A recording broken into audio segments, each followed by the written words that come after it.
ലഭിക്കുന്ന ഒരു വിവരം തിരുവനന്തപുരത്ത് തമ്പാനൂർ KSRTC ഡിപ്പോയിൽ പോലീസുകാരും പ്രതിഷേധക്കാരും തമ്മിൽ ചെറിയൊരു സംഘർഷത്തിലേക്ക് നീങ്ങുന്നതിന്റെ വാർത്തകൾ വരുന്നു. സലീം മാലിക് അവിടെ നിന്ന് ചേർന്നു.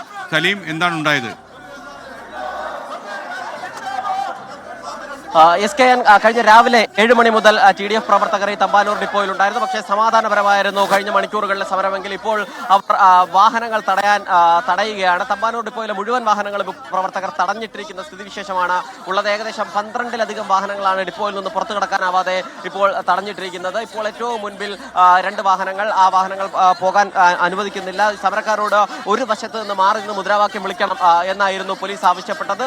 വലിയ വാക്കുതർക്കം അതുമായി ബന്ധപ്പെട്ടുണ്ടായി എന്നുള്ളതാണ്. ഇപ്പോൾ ഒരു ജീവനക്കാരൻ ഈ ബസിന്റെ മുൻപിൽ കിടക്കുന്ന ദൃശ്യങ്ങൾ നമുക്ക് കാണാൻ കഴിയും.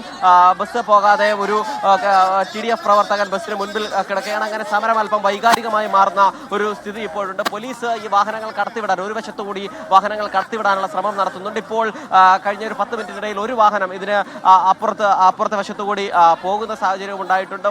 ഒരു വശത്ത് നിന്ന് മുദ്രാവാക്യങ്ങൾ മുഴക്കണമെന്ന് പ്രവർത്തകരോട് പറഞ്ഞത് വലിയ തർക്കത്തിനും വലിയ പ്രതിഷേധത്തിനും കാരണമാവുകയും ചെയ്തു. എന്തായാലും പോലീസ് ഇടപെട്ട് ഒരു വശത്തുകൂടി വാഹനങ്ങൾ കടത്തിവിടാനുള്ള ശ്രമം നടത്തുന്നുണ്ട്. അപ്പോൾ മറ്റൊരു സൈഡിലൂടെ വാഹനങ്ങൾ കടത്തിവിടില്ല എന്ന വാശിയിലാണ് പ്രവർത്തകരുള്ളത്. പ്രവർത്തകർ ഇപ്പോൾ ബസ്സിന് മുൻപിൽ കുത്തിയിരുന്നുൾപ്പെടെ സമരം ചെയ്യുകയുമാണ്.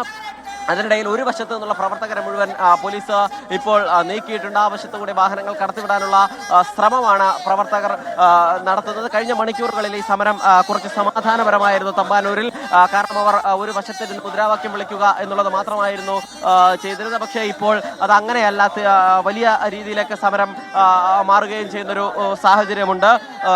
ചേട്ടാ, വണ്ടി വിടൂല.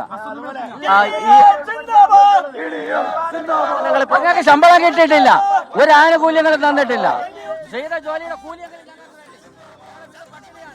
ഞങ്ങളുടെ കുടുംബം പട്ടിണിയാണ്, വീട്ടിൽ പോകാൻ നിവർത്തിയില്ല, കടക്കാരെ കൊണ്ട് നിവർത്തിയില്ല. ഞങ്ങൾക്ക് ചെയ്ത ജോലിയുടെ കൂലിയെങ്കിലും കിട്ടണം, അല്ലെങ്കിൽ അതെന്ന് തരാൻ പറ്റുമെന്നുള്ള കൃത്യമായ ഒരു മറുപടി പറയണം. പറഞ്ഞേ തീരൂ. ഞങ്ങൾക്ക് ജീവിക്കാൻ വേറെ നിവർത്തിയില്ല, വേറെ മാർഗമില്ല. ഞങ്ങൾ KSRTC എന്ന സ്ഥാപനത്തെ മാത്രം ആശ്രയിച്ച് ജീവിക്കുന്നവരാണ്. മറ്റു തൊഴിലൊന്നും പോകാൻ പറ്റാത്തൊരവസ്ഥയാണ്. ആ ഒരു സാഹചര്യത്തിലൂടെ മുന്നോട്ട് പോകുമ്പോൾ ഞങ്ങൾക്ക് ചെയ്ത ജോലിയുടെ കൂലി തന്നേ മതിയാവൂ. വലിയ സമരം ഇപ്പോൾ നടത്തുന്നുണ്ട്. വാഹനങ്ങൾ ഇത്രയും നേരം സമാധാനപരമായിരുന്നു സമരം, ഇപ്പോൾ സമരം കടുപ്പിക്കുകയാണോ?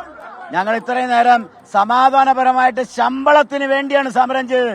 ശമ്പളം കിട്ടാതെ മനസ്സ് നൊന്ത് ഇന്നലെ ഇവിടുത്തെ ഒരു തൊഴിലാളി മരിച്ചു വീണു.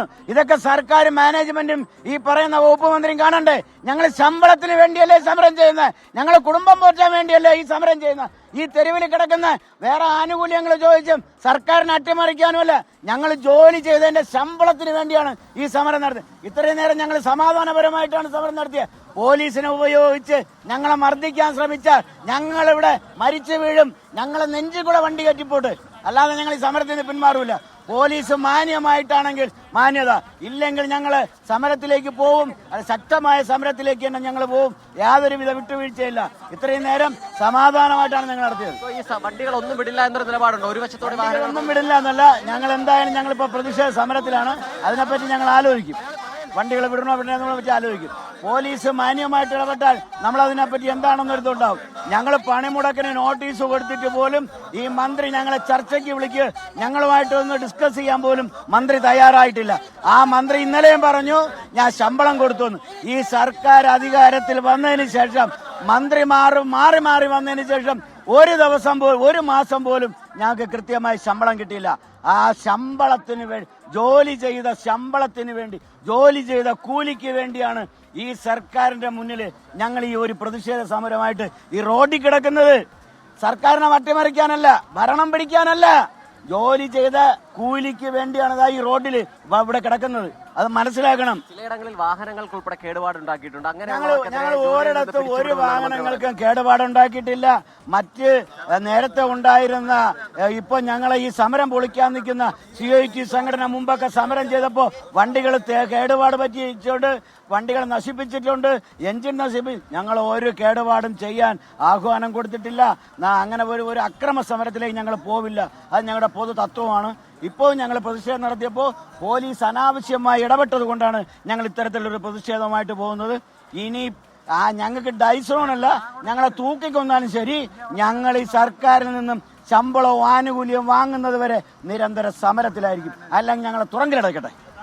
അങ്ങനെയാണ്. അതായത് കടുത്ത നിലപാടിലാണ് ഈ സമരക്കാർ ഉള്ളത്. നേരത്തെ ഇപ്പോൾ വാഹനങ്ങൾ ഈ സമരക്കാർ ഒരു വശത്ത് നിന്ന് കടത്തിവിടുന്നുണ്ട്. നേരത്തെ ഈ വാഹനങ്ങളൊന്നും കടത്തിവിടാൻ സമരക്കാർ തയ്യാറായിരുന്നില്ല. പോലീസുകാരുമായ ഒരു വാക്ക് തർക്കം ഉണ്ടായതിന് പിന്നാലെയാണ് മുഴുവൻ വാഹനങ്ങളും തടഞ്ഞിടാൻ പ്രവർത്തകർ തീരുമാനിച്ചത്. അതിനുശേഷം ഇപ്പോൾ പോലീസ് ഒരു വശത്ത് നിന്ന് വാഹനങ്ങൾ കടത്തിവിടുന്ന സാഹചര്യമാണ് നിലവിലുള്ളത്.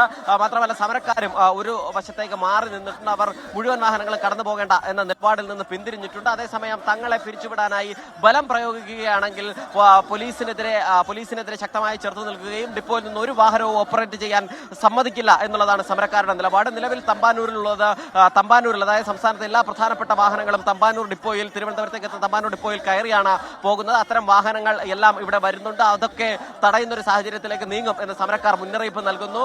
അതല്ലാതെ തന്നെ തമ്പാനൂർ ഡിപ്പോയിൽ നിന്ന് തന്നെ സ്വന്തമായി ഓപ്പറേറ്റ് ചെയ്യുന്നത് 49 വാഹനങ്ങളാണ്. ആ 49 വാഹനങ്ങളും ഇന്ന് നേരത്തെ മുതൽ തന്നെ ഓപ്പറേറ്റ് ചെയ്തിട്ടുണ്ട്. തിരുവനന്തപുരം ജില്ലയിൽ ഈ സമരം ഏറെക്കുറെ ഭാഗികമെന്ന് പോലും പറയാൻ കഴിയാത്തൊരു സാഹചര്യമാണുള്ളത്. കാരണം മിക്കയിടങ്ങളിലും പരമാവധി സർവീസുകൾ നടത്തുന്നുണ്ട്. പാറശാല ഡിപ്പോയിലാകട്ടെ ഒരു സർവീസ് അധികം, സാധാരണഗതിയിൽ നടത്തുന്നതിലും ഒരു സർവീസ് അധികമാണ് നടത്തുകയും ചെയ്യുന്നത്. താൽക്കാലിക ജീവനക്കാരെ കൊണ്ടാണ് ഈ സമരം ചെയ്യാൻ. ചില ജീവനക്കാർ സമരം ചെയ്യുന്നുണ്ട്. എല്ലാ ഡിപ്പോകളിലും അത്തരത്തിലുള്ള ജീവനക്കാരുണ്ട്. പക്ഷേ താൽക്കാലിക ജീവനക്കാരെ ഉപയോഗിച്ചുകൊണ്ട് ഈ സമരത്തെ നേരിടുകയാണ് സർക്കാർ നിലവിൽ ചെയ്യുന്നത്. ഇപ്പോഴും ഒരു ബസ്സിന്റെ മുൻപിൽ കുത്തിയിരുന്ന പ്രവർത്തകർ മുദ്രാവാക്യം വിളിക്കുകയാണ്.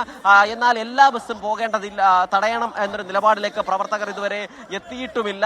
പോലീസ് ഒരു വശത്തായി കാവൽ നിൽക്കുന്നുണ്ട്. ആ വശത്ത് നിന്ന് പോലീസ് വാഹനങ്ങൾ നിയന്ത്രിക്കുകയും ചെയ്യുന്നുണ്ട്. അതേസമയം 5ഓളം വാഹനങ്ങൾ ഇവിടെ തടഞ്ഞിട്ടിരിക്കുന്ന സാഹചര്യമുണ്ട്. എന്നാൽ മറ്റു വശത്ത് നിന്നുള്ള വാഹനങ്ങൾ ഈ പ്രവർത്തകർ തന്നെ പോകാനും അനുവദിക്കുകയും ചെയ്യുന്നുണ്ട്. ആ കണക്ക്, അതായത് സംസ്ഥാനത്താകെ ഈ മുടങ്ങിയ ട്രിപ്പിന്റെ കണക്കുകൾ ഗതാഗത വകുപ്പ് ശേഖരിച്ചു കൊണ്ടിരിക്കുകയാണ്. ഡയസ്നോൺ ഉൾപ്പെടെ പ്രഖ്യാപിച്ചിരിക്കുന്ന ഒരു പശ്ചാത്തലം കൂടിയുണ്ട്. അതുകൊണ്ട് തന്നെ ആ കണക്കുകൾ ലഭിച്ചതിന് ശേഷമായിരിക്കും സർക്കാർ ഈ വിഷയത്തിൽ തുടർ നടപടിയെടുക്കുക. നിലവിൽ ആറ്റിങ്ങൽ ഡിപ്പോയിലുള്ളത് ആകെ 60 സർവീസുകൾ. അതിൽ ലോക്കൽ ഓർഡിനറി സർവീസുകൾ 10 എണ്ണം നടത്തുന്നില്ല. ബാക്കി എല്ലാ സർവീസുകളും അവിടെ നടത്തുന്നുണ്ട്. അതായത് 50 സർവീസുകൾ ആറ്റിങ്ങൽ ഡിപ്പോയിൽ നിന്ന് നടത്തുന്നു എന്നുള്ളതാണ് നമുക്ക് ലഭിക്കുന്ന വിവരം. ഒപ്പം തന്നെ കൊല്ലം ജില്ലയിൽ ഗതാഗത മന്ത്രിയുടെ മണ്ഡലത്തിലെ എല്ലാ സർവീസുകളും, പത്തനാപുരം മണ്ഡലത്തിൽ മുഴുവൻ സർവീസുകളും നടത്തുന്നുണ്ട്. കുളത്തൂപ്പുഴയിൽ ഒരു സർവീസ് മാത്രമാണ് മുടങ്ങിയിരിക്കുന്നത്. 31-ൽ 30 സർവീസ് നടത്തുന്നുണ്ട്. ചടയമംഗലത്ത് 44 സർവീസ് ആകെയുള്ളതിൽ 40 സർവീസ് നടത്തുന്നുണ്ട്. 4 സർവീസുകളാണ് നടത്താത്തത്. കൊല്ലത്ത് 78-ൽ 61 സർവീസ് നടത്തുമ്പോൾ 17 ബസ്സുകൾ സമരത്തിലാണ്. കൊട്ടാരക്കരയിൽ 3 സർവീസുകൾ ഒഴികെ മറ്റെല്ലാ സർവീസുകളും നടക്കുന്നുണ്ട്. കരുനാഗപ്പള്ളിയിലും ഒരു സർവീസ് ഒഴികെ ബാക്കി എല്ലാ സർവീസുകളും നടത്തുന്ന സാഹചര്യമുണ്ട്. ഈ ഡിപ്പോയിലൊക്കെ നിരവധി ജീവനക്കാർ അതേസമയം സമരത്തിലുണ്ട്. പക്ഷേ അതിനെ മറികടന്ന് തിരുവനന്തപുരം തമ്പാനൂർ KSRTC ബസ് സ്റ്റേഷനിൽ നിന്ന് സലീം മാലിക്കാണ് വിവരങ്ങൾ നൽകിയത്. 2-3 ബസ്സുകളുടെ മുന്നിൽ ഈ സമരക്കാർ കയറി നിന്ന് യാത്ര മുടക്കിയിരിക്കുകയാണ്. കാരണം ഇതുവരെ കുഴപ്പമില്ല, സുഗമമായി ബസ് സർവീസുകൾ നടത്തിക്കൊണ്ടിരിക്കുകയായിരുന്നു കേരളത്തിൻ്റെ പല ഭാഗത്തും. എന്നാൽ തമ്പാനൂർ ബസ് സ്റ്റേഷനിൽ നിന്നുള്ള ദൃശ്യമാണ് പ്രേക്ഷകർ കണ്ടത്.